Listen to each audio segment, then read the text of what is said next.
Erica. I am the CEO and founder of the Mocahontas collection, and it will be officially 1 year since I've started my business. December 14th makes it an official year, and I just want to say I am truly beyond happy how everything turned out this year, all the lessons that I've learned, and how it made me a better person, like as a business person, and how everything just came about. So how did I get the name Mocahontas? Me and the girls were just talking about like some random stuff. I was like, ooh, Mocahontas. And they was like, oh, that actually sounds fire. Like, that sounds cute. I was like, yeah, okay, like, Mocahontas was what it was. How did I learn to make wigs? I would say, in my room, I just had like a styrofoam mannequin head. One day I had some old hair that I used previously, and I was on YouTube, like, okay, let's see what YouTube talking about. You know, I'll be a student. And I remember my very first wig, I was living with my mom, and I was just in my room, and I remember I had a shift that day. I had to go to this bar that I worked at. I was like, you know what, let me just, try to make me a little wig, What? Trash. But that was my very first wig, and just to see how far that I've came since my very first wig. But I do remember when I did wear that wig, I had a couple customers who's like, yo, who did your hair? That should look nice. I want to buy it off you. Here, but yeah, that just made me just try to do better. Like, how can I perfect this so I can, because I'm not selling nothing that ain't top quality. My reputation would just be trash. I used to always make my own wigs. Like at the job I worked at the time, they like required you to be glamorous like every shift. Like every shift you have to have your hair done, your makeup done. It has to be glamour. Like, so that shit adds up. It's costly. And I really like remember at the time I was spending like, you gotta buy $400 for the hair. Then you gotta call up your hairstylist at an appointment so you can pay $200 something so she can just install it. And then it started coming apart like after a week after you paid this girl so much. So I'm just like, you know what? I feel like I spent like $1,000 within 2 months of getting my hair done. So I just decided to, see can I do it? Yes I can, and I did. I just had to perfect my craft. Like every time I did a wig, it had to be better than the last. But then I need to find a recipe to make it consistently beautiful every time. And so that's what I've really been working on, and I've been using the sewing machine, I've been practicing, and my wig's dope. I mean, I went from hand sewing to hand sewn bulky wigs to making flat, beautiful wigs with a sewing machine. And that's just that. I think it's honestly crazy how my business started really out the blue. At the time when I was starting my business, I was also in school to be a real estate agent. And so, just studying for that, taking my exam, passing my exam, just be ready to, be a realtor at the time. But I got sidetracked by hair, and it was something I already knew, and it was just money already coming in that field. So it took me like aback a little. And at one point I was trying to do it all at once, be a realtor, do hair, work at my restaurant job, and I just had to, take a little break because I was getting overwhelmed. You can't do a lot of things at once. It's just, people call it multitasking, but it's really just you messing up yourself, because everything you do, I feel like you should just put passion into that one thing. So was reading this book called The One Thing by Gary Keller. He is the founder of the Keller Williams agency. So in this book, it was just saying that you can't really multitask like that. And I was just thinking like, well, me being a servant, I'm a great multitasker. But it's not the same. It's like you have to, you know, focus on one thing, make sure it's stable before you move on to the next thing. Like, and that's how you just build brick by brick, because once you just, once it's chaotic, my brain personally cannot focus. Like, it cannot function when everything is just a mess. I was doing 3 things at once, and that's when everything started to get chaotic. I was really just, my body was just not responding well to all the work that I was doing. And then I had to take a step back and realize that it's best to work smarter and not harder. Okay, so like a lot of girls ask me like, oh my God, Erica, who's your vendor? Finding a vendor is very hard, I'm not even gonna lie. Because you can order hair from a vendor that you find, and the first hair they send you is like, you know, okay, this is cool, this is bull, whatever. And then when you start ordering more hair from, you start seeing that it's not consistent. And that's one thing that I've learned from, you know, having multiple vendors and taking lessons from each and every one of them, that yeah, at the end of the day, it's business. This is for people who really want to start a hair business. I would say you have to be patient. Patience is a virtue when you're, you know, a small fry in the industry that you really don't know, that you're not even knowledgeable in. So everything is a learning experience for sure. You have to take things step by step. And if it's not your time, it's just really not your time, and you just have to deal with that fact.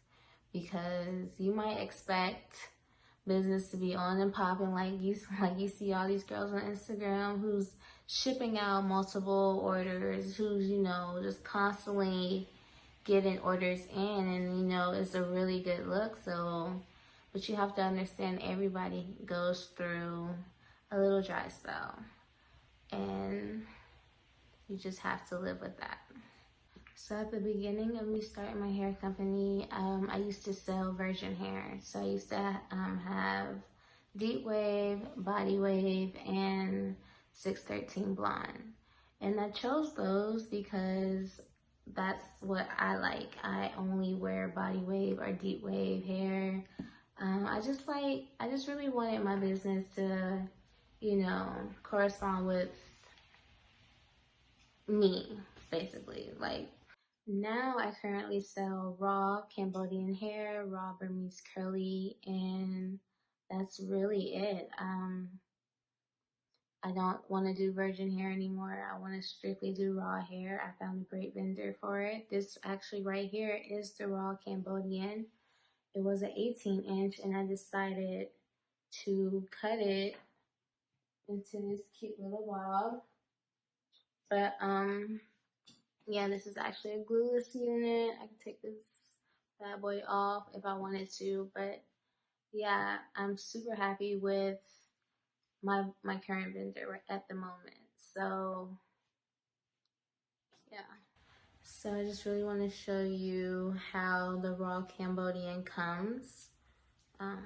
These are how the wefts are strapped up. And then this right here is a 20-inch raw Cambodian. You can literally see that there is absolutely no synthetic blends. Like, when I first started my hair company, finding vendors, I would hate when I received hair and it had these like reddish strings in it that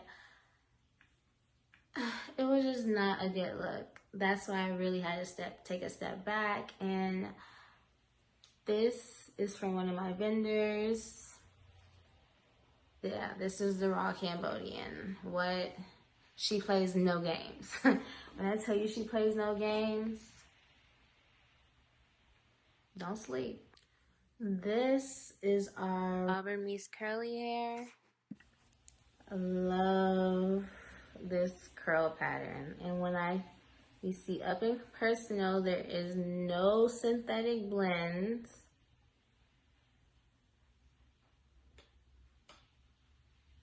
Yeah. When I tell you this hair is a top seller. One of my friends, she's actually has it in at the moment. And when I tell you, she always tells me how much she loves that hair because she just wakes up. Sometimes she doesn't even brush it and it still flows. Still flow. Yeah, this is why you can't you can't really rush the process when you have to find a hairbender, because if you do and you don't really have a legit plug, then you're just out here with like a chicken with his head cut off, just trying to find, just spending reckless money. No, if I'm gonna spend money, I need it to be consistent and I need it to be right. So don't sleep. So during my hiatus, I ended up reconnecting with like a former friend. He's a very educated businessman. What he does for a living is negotiate deals with larger like companies. At that moment, he was just saying how he would love to invest in my company, and he just wanted to become my partner, really. If he invested into my company, then he will become my partner, and he will want 50% of my shares. And I'm just like, 50%? And he was just saying that he wasn't negotiating anything less than. And me, I love to negotiate. It's really one of my things that I've learned throughout the years and that I get better at every year. So he didn't know who he was dealing with. So after like him writing up this agreement, and I looked over it, and as I was reading it, mind you, I always read a contract. I could definitely be a lawyer. As I was reading it, he was saying, it stated that with him investing in my company, mind you, he only wanted to invest like $5K. But with that, he will want to have the title CEO, and I would have to demote myself to be CIO. And that right there just made me realize, like, okay, after hearing his numbers about my company, I understand that my company could become bigger than what it is now. Thank you for, making me remember that. But for your offer, I will have to decline. No, 5K is not enough for you to become CEO of my company after So basically, long story short, that is what made me get back into the groove of things and just, revamp the Mocahontas collection. Because like hearing certain advice from others, hearing how this guy believes that I can make a certain amount in a year, and he's a guy of that status, I was just like, you know what? It's good. I got it. I'll handle it. Thank you for your offer, and let me decline. But I would say I really appreciated him for that, thinking that I was a fool. Because if it wasn't for that, I don't know. But like I said, everything happens for a reason. So one thing that I've learned from starting my business is that you have to set boundaries. If you don't, people will assume and think that certain things are okay when it's really not. And if you don't step up and tell people that it's not okay, they're just going to keep assuming. So that's one thing, setting boundaries, having a policy written, posted. They still might ask questions, but it's set in stone. It's consistent. Every client knows that those are the rules, and that's just that. I will say the first couple of months of me starting my business, I was just so, just ready to get myself out there and not really thinking about, everything else. And that was really chaotic because, me making wigs at 4 in the morning because this girl just randomly hit me up saying she wants a wig made tomorrow. I mean, at the time, yeah, but now I'm just like, no, it is not, it's never going to be like that unless I say it is. But other than that, yes, setting boundaries is very important. So because the Mocahontas collection made it to 1 year, we are having a sale at www.mocahontasco.com. We are doing $20 off 200, $30 off 300, $40 off 400. We're also doing free shipping. And on top of that, if you buy a bundle deal and buy a frontal or a closure, I will make you a custom wig for $25. So please go check out the sale. It's gonna be epic. And I just can't wait for you guys to see what I have in store. And that's that. Bye.